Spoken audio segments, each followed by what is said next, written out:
Hai Tribuners, kembali lagi di Ngopi Ngobrolin Movie bersama aku Ulis. Di episode Ngopi kali ini aku bakal ngobrolin drama When Life Give You Tangerines yang tayang di Netflix. Drama ini diperankan oleh Ayu dan juga Park Bo Gum. When Life Give You Tangerines ini mengisahkan tentang Esun yang diperankan Ayu dan Gwan-sik yang diperankan oleh Park Bo Gum. Intinya tentang perjuangan hidup berlatar tahun 1950-an di Pulau Jeju. Jadi mereka berdua ini adalah muda-mudi yang berasal dari Jeju. Esun ini dari kecil anaknya udah ambisius, kayak dia punya mimpi jadi penyair. Sedang Gwan-sik cita-citanya tuh cuma satu, dia cuma pengen selalu deket, selalu jadi orang yang diandalin oleh Aesun. Drama ini cukup unik dari segi penayangannya. Jadi tiap fase tuh ada 4 episode yang tayang. Nah, ini dibagi jadi 4 fase. Dan di tiap fase itu fokus ceritanya tuh berbeda. Jadi kayak misalnya di 4 episode pertama itu nyeritain tentang kisah Gwan-sik dan Esun.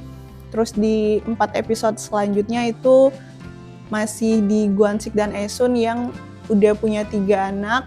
Terus selanjutnya di 4 episode selanjutnya itu fokus ceritanya pada Gemyong. Gemyong itu anaknya Aesun dan Gwan-sik yang mereka udah cukup dewasa. Tapi Aesun dan Gwan-siknya tetap ada sebagai orang tuanya.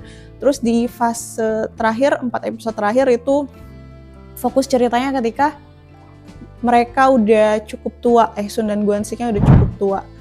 Kayak gitu. Tapi intinya di tiap fase itu selalu ada momen kehilangannya. Kayak di fase pertama itu Aesun kehilangan ibunya. Ibunya meninggal ketika dia umur 10 tahun. Terus fase kedua anaknya Aesun yang ketiga itu meninggal dunia. Terus yang ketiga Gemyong, anaknya Aesun tuh mengalami patah hati terhebat karena dia tidak direstui oleh calon ibu mertuanya. Terus yang keempat Gwan-sik yang meninggal dunia. Hal yang menarik menurutku tentu saja dari pemerannya, kayak chemistry Ayu sama Park Bo Gum tuh nggak bisa diraguin, kayak begitu meyakinkan untuk jadi pasangan. Terus tiba-tiba kan si Ayu sama Park Bo Gum tuh kayak selalu jadi materi promosi mereka berdua yang selalu muncul di sosial media. Tapi ternyata di fase ketiga tuh muncul Park Sun Ho.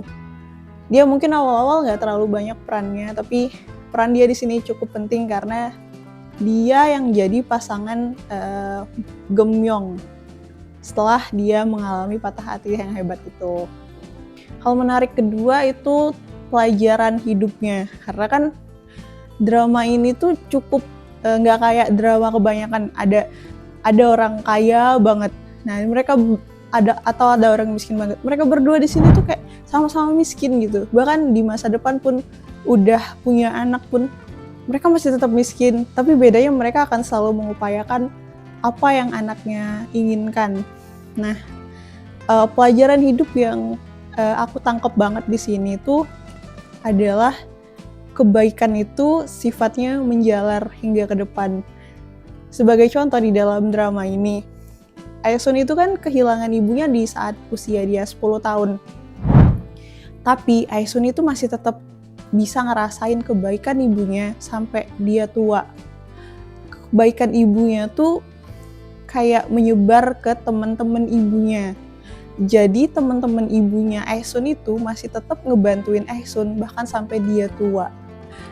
Itu tuh nggak akan didapetin kalau ibu Aesun tuh nggak baik sama orang-orang di sekitarnya. Itu sih.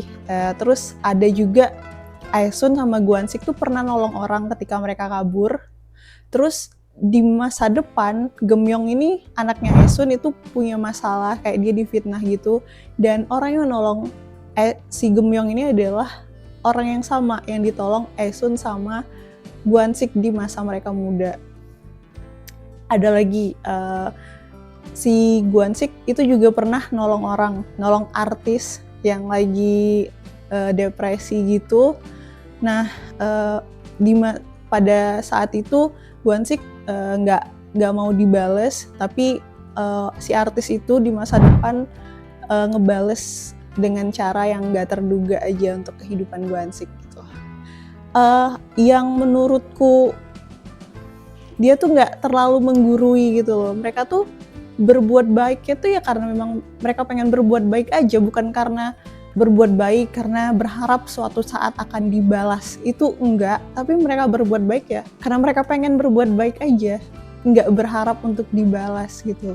Terus hal menarik yang ketiga itu cerita yang relate banget sama kehidupan. Mungkin sosok Gwansik ini agak terlalu berlebihan, agak terlalu halu. Emang ada ya cowok sebaik itu, memperjuangkan itu, dia rela ngelawan keluarganya, ibunya, bahkan demi Aesun gitu. Mungkin itu agak terlalu dibuat-buat, tapi kalau sosok Gwansik sebagai bapak itu kayak beneran. Terlebih bagi anak perempuan pertama yang mungkin relate sama kisahnya Geumyeong dan Gwansik gitu. Memang sebagai bapak, Gwansik ini juga amat sangat jadi panutan untuk anak-anaknya, sangat disayang oleh anak-anaknya. Terlebih mungkin karena Geumyeong ini anak pertama cewek, mungkin itu akan lebih relate untuk mereka yang jadi anak perempuan pertama. Karena kebaikannya benar-benar ya seperti bapak-bapak pada umumnya. Terus hal menarik yang keempat, ada kisah cintanya yang nggak kayak di drama Korea pada umumnya. Itu terjadi pada Geumyeong dan Park Toto yang diperankan oleh Kim Sun Ho. Aku lupa sebenarnya karakter Kim Sun Ho ini nama perannya siapa, tapi di satu adegan Geumyeong ini manggil Park Sun Ho ini Park Toto secara bercanda. Nah, kan si Gwansik sama Aesun itu kan emang udah kenal dari mereka kecil sampai mereka menikah. Itu tuh kayak sebuah cerita yang sudah sering terjadi gitu di drama Korea. Tapi kalau untuk Geumyeong sama Park Toto ini agak tidak biasa, tapi beberapa cerita mungkin seperti itu. Karena kan biasanya drama Korea itu ceritanya tuh kayak emang mereka tuh udah kenal lama, atau kalaupun mereka di masa lalu nggak kenal, di masa lalu mereka berpas-pasan gitu. Nah tapi ini enggak. Si Geumyeong sama Park Toto itu ketemu di saat mereka sama-sama dewasa gitu. Bahkan pertama kali ketemu pun Park Toto punya pasangan, si Geumyeong punya pasangan. Hubungan mereka tuh berkembang secara natural, kayak mulai dari temenan dulu, saling tolong menolong, terus tiba-tiba hilang, ketemu lagi, mereka secara sadar ternyata punya perasaan yang sama. Jadi itu cukup menarik, cukup fresh ceritanya dan cukup baru dan cukup unik juga. Terus patah hatinya si Geumyeong, dia kan sebelumnya cintanya nggak direstuin. Nah karena dia itu punya standar yang cukup tinggi terhadap cowok karena dia dibesarkan oleh bapak Gwansik yang sangat-sangat green forest ini, dia tuh jadi tahu cara menghargai dirinya sendiri gitu. Dia nggak gampang luluh sama cowok yang tidak memperjuangkannya. Si mantannya ini sebenarnya sayang, tapi cowok itu nggak bisa membela si Geumyeong, tidak cukup kuat untuk membela Geumyeong di depan ibunya. Dialog yang paling kuat itu ketika Geumyeong bilang, ya aku juga cinta sama kamu, tapi aku lebih cinta sama diriku sendiri. Itu kayak, ya kalau kamu dibesarkan oleh ayah yang tepat, kamu akan punya standar yang tinggi gitu, standar yang cukup kamu tahu kamu butuhnya yang seperti apa, dan kamu bisa rela meninggalkan orang yang cinta sama kamu hanya karena itu nggak sesuai sama standarmu. Terus yang hal menarik kelima itu adalah soal mimpi. Jadi dari episode awal kita tahu Aesun itu punya mimpi untuk jadi penyair. Tapi seiring berjalannya waktu, kehidupan mereka tuh kan sulit sekali ya dari awal. Bahkan sampai mereka tua tuh kayak ada aja perjuangan hidupnya. Tapi mimpi dia pas masih kecil itu terwujud ketika dia tua. Intinya tuh kayak yang aku tangkap itu, kalau kamu punya mimpi, itu jangan ngerasa terlalu tua untuk ngewujudinnya. Iya, terus aja dikejar mimpi itu. Suatu saat tuh pasti bakal sampai. Itu sih yang kayak digambarkan pada sosok Aesun ini. Dia jadi guru gitu, jadi relawan di panti jompo. Sama seperti harapan ibunya di masa lalu, bahwa dia jadi guru, dia jadi penyair. Dia bisa jadi perlahan-lahan satu persatu mimpinya tuh kewujud. Nggak pada saat dia muda, tapi seiring berjalannya waktu aja secara natural kayak gitu. Terus hal yang nggak menarik, nggak, mungkin agak membingungkan karena sosok Aesun dan Geumyung ini kan diperankan oleh IU, oleh orang yang sama, oleh aktor yang sama. Mungkin awalnya agak membingungkan, tapi lama-lama itu akan ngikutin aja sih, akan paham juga.